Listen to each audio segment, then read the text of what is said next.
Ashdod என்ற ஒரு ஊர்ல தாகோனுடைய கரம் அவங்கள பெருக்கிறதுல பலத்து இருந்துச்சாம். எப்போ கர்த்தருடைய உடன்படிக்கை பெட்டி அங்க போச்சோ அதோடைய கரம் உடைக்கப்பட்டது.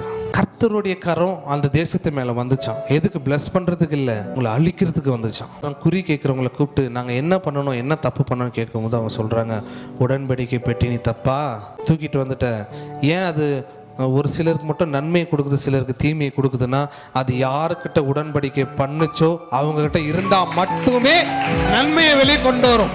அவங்க எடுத்துட்டு போகும்போது ஒரு தேசத்துல பார்த்தீங்கன்னா புறஜாதி அந்த வீட்டில் எடுத்துட்டு போய் என்ன பண்றாங்களோ இந்த உடன்படிக்கை பெட்டி வச்சாங்க. அதனால காலையில் அவங்க வீட்டுக்கு பின்னாடி எழுந்து போய் பார்க்குறாங்கன்னா செடி மரம் எல்லாத்துலேயுமே காய் காய்ச்சி அப்படியே இருந்துச்சான்.